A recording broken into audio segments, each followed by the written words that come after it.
衣装テクスチャブーツ編ゴリキャラ作ろうプロジェクト。今日は衣装テクスチャのうちブーツの作成工程をメインにご覧いただきますよ。今各パーツに仮マテリアルが割り当てられてますけど、一旦一つにまとめます。新しいマテリアルをオデイ全体に割り当てて、マテリアル名はオデイ M としました。UV 書き出し、UV エディター、イメージ、UV のスナップショットで UV を書き出します。Photoshop に読み込んで、ベースカラーを追加していきます。今回はブーツ編なので、ブーツメインでね。今シェイプで変えているのは、ブーツのベースカラーになります。バックルを通るベルト部分です。ベルトレイヤーの下にバックルのグレーを追加していきます。今度はベルトレイヤーの上にピンのグレーを追加します。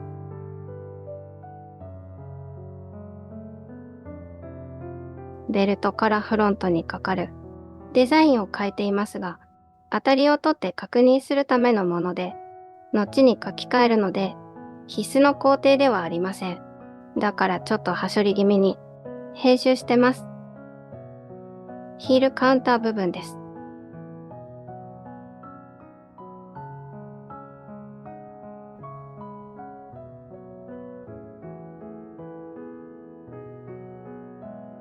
リボンモチーフのピンクで、後でリザード柄にします。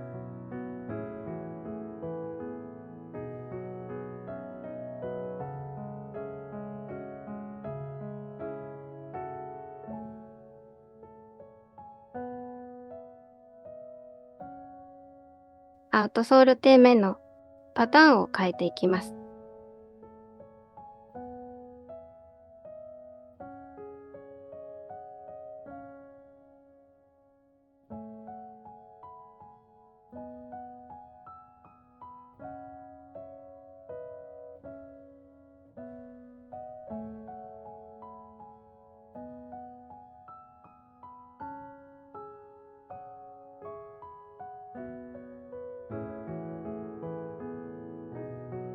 AO 生成。ここで AO を生成して、Photoshop に読み込んで、テクスチャレイヤーとして使用します。AO 生成の工程については、東部テクスチャの動画の中で説明してますので、よろしければご覧ください。ここではタートルレンダラを使っています。AO が作れたら、Photoshop に読み込んで、定山レイヤーとして追加します。こちらの手順も東部テクスチャの動画内で説明しています。AO を含めたカラーをざっくり作ったら、今度はノーマルマップを作る準備です。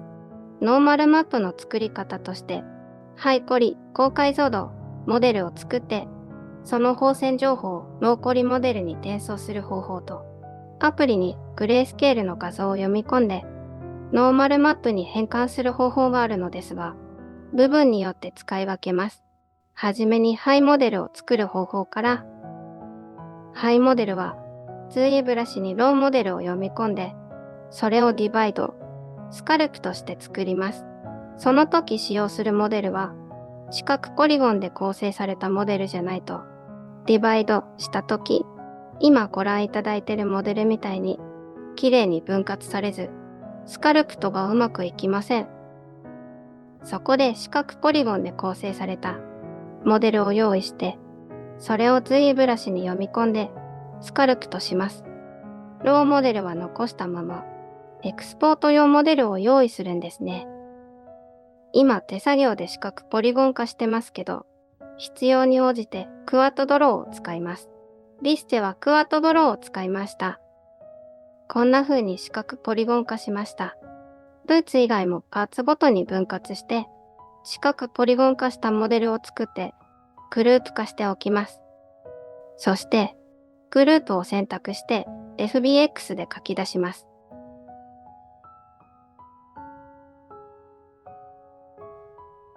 ツイブラシ起動。書き出した FBX を読み込みます。次、プラグイン FBX エクスポートインポートを使ってインポートします。FBX で書き出した理由は、こんな風にマヤグループ内の各パーツを個別にサブツールとして読み込んでくれるからなんですね。リストからサブツールを選択してスカルプとします。ビュー上で Alt を押しながらクリックすることでも選択できます。では、ブーツを選択して作業を進めましょう。まず、ディバイドしたとき、丸くなって欲しくない部分にクリースを適用します。マヤの折り目ツールと同じ効果です。手順としては、ツインモデラーブラシをアクティブにして、ポリフレーム表示、エッジが表示されるので、エッジの上にカーソルを置いて、スペースキーを押すと、エッジアクションが表示されるので、クリースを選択、エッジループなどのオプションを選択して、クリースを適用します。あと、バックルやソール部分をグループ化して、表示の切り替えをしやすくします。グループ化もツインモデラーのポリゴンアクションから適用することができます。ちょっと慣れが必要かもしれませんけど、バックルとソールを非表示にしてスカルプとします。ブラシのサイズや強度はスペースキーを押したらメニューが表示されるので、そこから調整できます。UI はカスタマイズしてるので同じじゃないと思いますけど、上部メニューにもサイズ、強度の各スライダーがあります。S キーや U キーも触ってみてください。それぞれサイズや強度を調整できます。このように機能にアクセスする方法が豊富にあって便利ですね。豊富すぎる面もありますけど。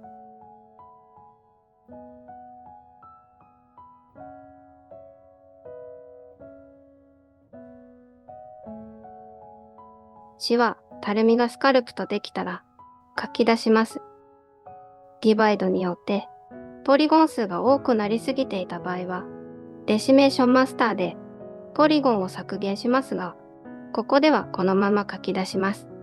FBX エクスポートインポートを使うと、すべてのサブツールを個別パーツとして書き出せますけど、今回はパーツごとにエクスポートするので、OBJ で書き出します。ブーツを選択して、エクスポートボタンをクリック、ファイル名をつけて、書き出し完了です。マヤにインポート。マヤに戻って、はいモデルをインポートします。ツイブラシでエクスポートした OBJ を読み込むんですね。読み込み完了。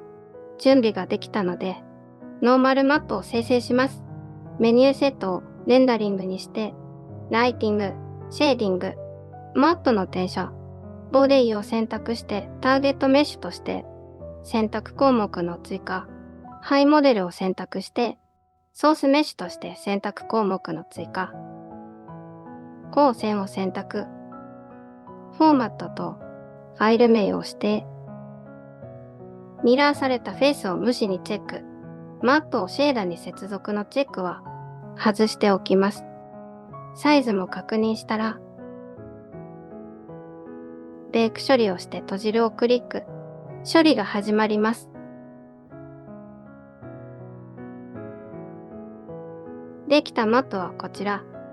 もし、綺麗に焼けてないなと思ったら、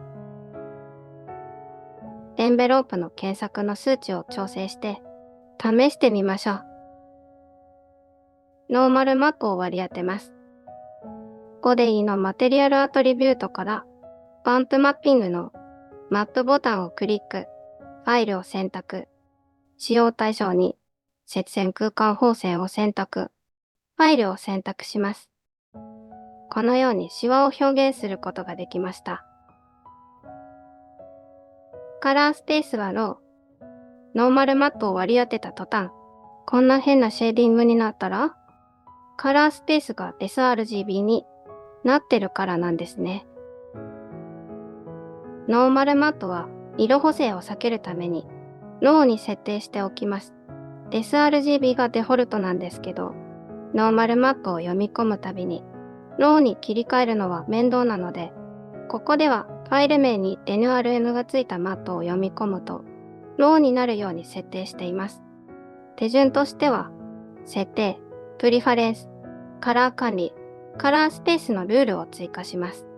イメージファイルのパスパターンをアスタリスク NRM、入力カラースペースをローにして、ノーマルというルール名で追加しています。これでファイル名に NRM ってついてるファイルを読み込むと自動でローにしてくれます。テクスチャーを詰めていきます。フロントと背面にシェイプで書いてたベルトやシームのラインを消してこんなシェイプに置き換えます。塗りなし効果のみのレイヤーです。レイヤー効果で立体感を出してますけど、後で画像変換で生成するノーマルマップを追加するタイミングでレイヤー効果も改めて調整します。シェイプで描いたハトメレイヤーを追加します。非表示にしていたフロントのピンクを表示させます。こちらもレイヤー効果で奥行き感を出しています。このピンクのベースカラーの上にリザード柄を配します。Photoshop でリザード柄。このリザード柄は Photoshop のフィルターで作っています。フィルター、テクスチャー、ステンドグラス。プレビューが表示されるので、セルの大きさ、境界線の太さの数値を調整します。明るさの強さは数値を上げるとスポット的に明るくなるのでここは例のままで、こんな感じになりました。ここからはベースカラーを置いて、描画モードを変えて、こんな風に表示させたり、鱗模様の階調を判定させたりして、質感として使います。こうしてできた素材をコピペでテクスチャ上に配置したり、レイヤーごとドラッグしてテクスチャファイルの方に持っていって使います。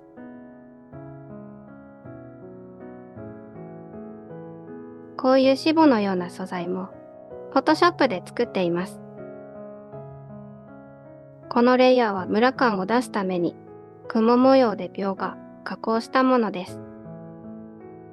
こんな風に素材を重ねてイメージに近づけていきます。2D 画像でノーマルマップ。ここからは 2D 画像で作るノーマルマップを使ってディテールを追加していきますよ。前面と背面に厚みをつけるためのノーマルマップを作ります。すでにある前面背面を描画したレイヤーを新規ドキュメントとして複製。0になっている塗りを100にします。ここでは効果も外します。ベタ塗りレイヤーを追加して、ベースカラーにして白黒画像を作ります。NVIDIA Texture Tools 起動。ここに今作った白黒画像をドラッグ。イメージタイプをノーマルマップ、タンジェントスペースに変更。エフェクツメニューにいろんな項目があるので、イメージに合わせて調整することができます。スムーズとガーシアンブラーを適用すると、こんな感じ。元に戻します。そして保存。今作ったデータを既存のノーマルマップに追加します。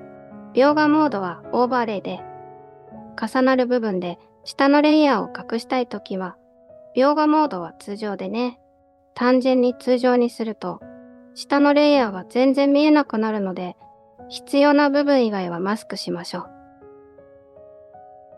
う。もう一枚同じ画像にガーシアンブラーをかけたものを作って保存します。これを Photoshop に読み込んで、オーバーレイでさらに重ねます。では、ノーマルマップを更新してみましょう。5DEM のバンプマッピングのファイルを入れ替えます。更新。Before、After、こんな感じです。今度はソール底面の溝を作ります。マヤで割り当ててみると、こんな感じ。ノーマルマップで溝を作ったので、後でレイフユーズマップの溝レイヤーも、それに合わせて調整します。オーバーレイで重ねたので、簡易な正規化として、ブルーを半分にしたトーンカーブと、その上にブルーを2倍にしたトーンカーブを置いています。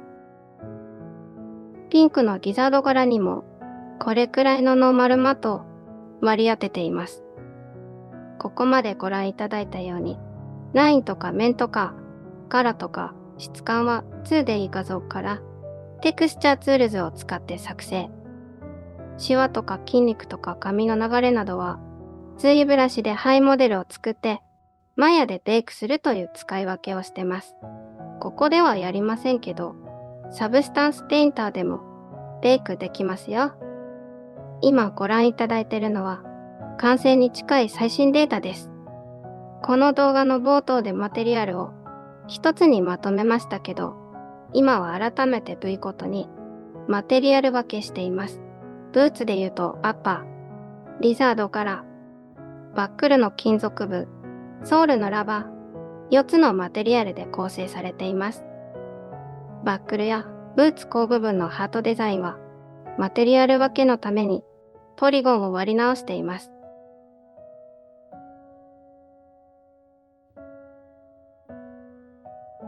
ビスチェやスカートはブーツアッパーと同じマテリアルで重ねる素材を変えます。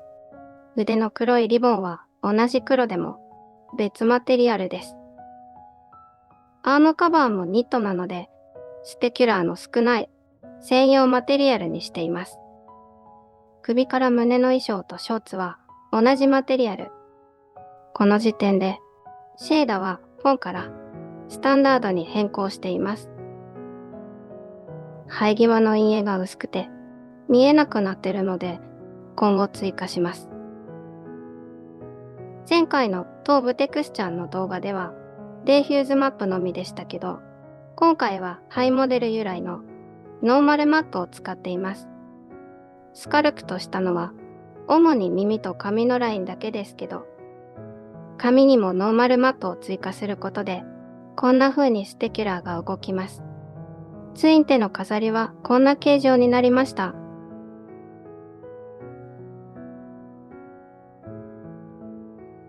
ニットの編み目も Photoshop で作っています。編み目一つ分の画像をパターンとして定義、塗りつぶしパターンのワークフローです。黒リボンが締めてる白い布のシワはノーマルマップでフリルっぽくしています。ここは八角形なので、そのままサブディバイドして断面が N になるとベイクできなくなるので、八角形を維持したままハイモデルを作りました。首元の石はハードエッジでキラキラさせています。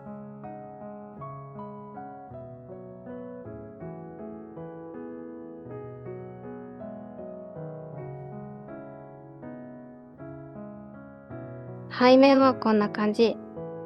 ヴィーナスのエクボもあります。肩甲骨や脊柱も柔らかくスカルプとしています。本題から外れますけど、モデルを作るとき、アングルオブビューはデフォルトの54だとガスが効きすぎるので、20から30くらいで確認しています。ここを変更すると、こんな前髪みたいにシェーディングがおかしくなることがありますけど、そんな時はニアクリッププレイの値を調整しますよ。あとゲーム開発ではマヤでマテリアルを完結することはなくて、実機で確認しながら編集することになります。なのでここではビューポート 2.0 での確認にとどめています。これでブーツ編終了です。他のパーツ編も作ろうと考えてますけど、ご希望がありましたらコメント欄よりお知らせください。高評価、チャンネル登録もよろしくお願いします。以上、マヤハックでした。